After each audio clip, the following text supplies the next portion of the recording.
Let's move on to college football.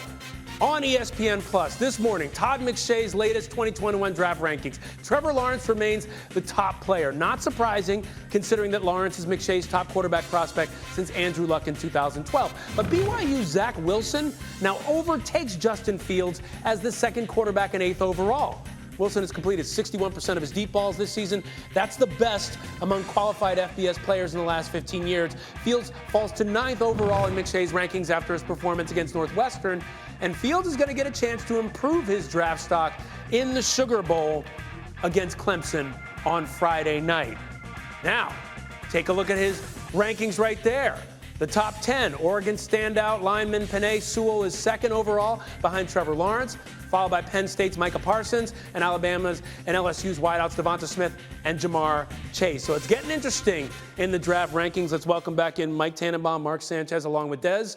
Mike, you sent me a note overnight that said essentially this draft starts this weekend. What do you mean by that? Absolutely, Ryan. The draft does start this weekend with all these young quarterbacks in play. So starting with Justin Fields, he has looked good, but it's only been 6 games, and he's had some recent struggles against Indiana, Northwestern, and then you fast forward to the pro side of it. The New York Jets have to evaluate Sam Darnold. Miami Dolphins are going to continue to evaluate Tua.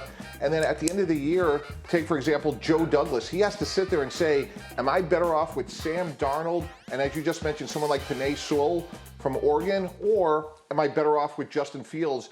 And you have to compare those sort of decisions, and it really does start this weekend. And it's going to be a really exciting offseason, and ultimately, I think the Jets control a lot what happens depending if they go Fields or if they keep Sam Darnold for their future. Yeah, and I think about Justin Fields. There's a lot of different options as to where he could go. I wonder what's your evaluation of Fields as he enters this last game, this biggest game of the season, and think about it in this context.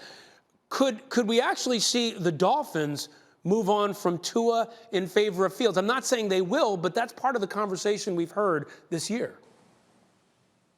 Yeah, absolutely, Ryan. They have a responsibility of the franchise, so they'll look at all options to improve their team. If we go back a year ago, Chase Young's been a great player for Washington, but you could certainly make the argument, would they have been better off with Justin Herbert over Chase Young, given how much talent they have on their defensive line? So each team's going to look at, hey, who gives us the best chance to win? And if Justin Fields plays great over the next couple of weeks, he'll be in the conversation both in Miami and at the Jets. Mark, I want to bring you in. There has been this conversation about Ohio State quarterbacks, and I think in some ways that's reflected for some negatively on Justin Fields. How do you think that, let's call it a stigma for some, will impact Justin Fields in the draft? Well, I think you have to factor it in, and it's important to realize, but at the same time, you got to evaluate him on an individual basis. I mean, the guy's thrown 8 interceptions in his entire career. Yes, he's thrown a couple of bad ones recently. Trevor Lawrence threw 8 interceptions last year. We are saying the same things we're saying about Justin Fields right now about Trevor Lawrence last year when he started the season slow. He was extending plays with his legs, making bad decisions, trying to throw the ball into traffic. And everybody's saying, well, Trevor Lawrence has fallen off. Well, he had time in a longer season and more games to play his way out of it. Now everybody's putting all this pressure on this one bowl game for Justin Fields, and then the recent stuff with Dwayne Haskins and other quarterbacks from Ohio State. I don't know if that's totally fair to put it on him all right now. Yeah, and I think you make a great point. Didn't have as many games to get it right. Had he done well in his last 3, we'd be having a different conversation. So, Dez, Mark brought up Dwayne Haskins. Might that on-the-field performance by Dwayne Haskins, those failures reflect poorly on Justin Fields, given that they both come from Ohio State?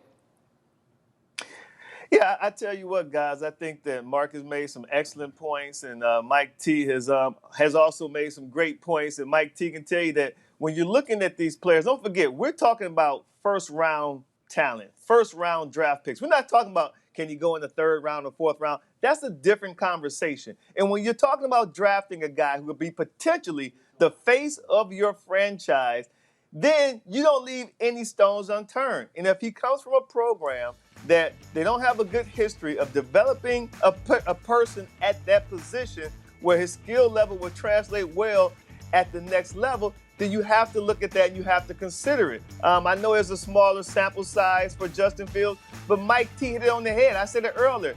this is a big money game for Justin Fields because of the competition level. Again, when you're talking about drafting a guy in the first round, you want to see how he stacks up against the best competition. You don't give a damn how he played against Michigan State. You don't care how he played against Nebraska.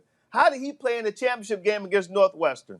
How is he going to play against this Clemson defense that you know is going to be one of the best defenses he's faced all year? Those are the things that you have to consider when you're drafting a guy in the first round, whether he's played 6 games or 11 games. You want to know how he performs against the best competition. So, Mark, now he's going on this biggest of stages. What does he need to show you as you look at him, as you evaluate him? What does he need to show you in this game? Most important thing is he can't repeat the same mistakes. And in the last couple games, the big games against Indiana and against Northwestern, he's got guys hanging all over him because he's a big body type, because nobody can tackle him. He's so explosive running the ball, but he's trying to do too much, right? He's trying to make chicken salad out of chicken crap. And when it's over, it's over. Say uncle and let it go. I'm not talking about the miscommunications with wide receivers. I'm talking about when people are all over him in the pocket and the plays just dead to rights, it's over. Get rid of the ball, fall down, take the sack, and move on with your life. That's all he's got to show me, because I know he's accurate enough, and I know he's a leader. He's galvanized this team. He's the leader of this team. I think he's ready to take on an NFL locker room. Mike T., same question for you. What does he need to show you? Well, similar to what Mark said, which is he needs to play well and he has to control the game. He doesn't have to win it in the first quarter. He has to make good decisions. But I've seen this guy up close and personal, right? He is a big physical. He is a great athlete. And I agree with what Desmond said in terms of competition. If he can do it on the biggest stages, this will be a great opportunity for him, again, to maybe go second overall in this draft.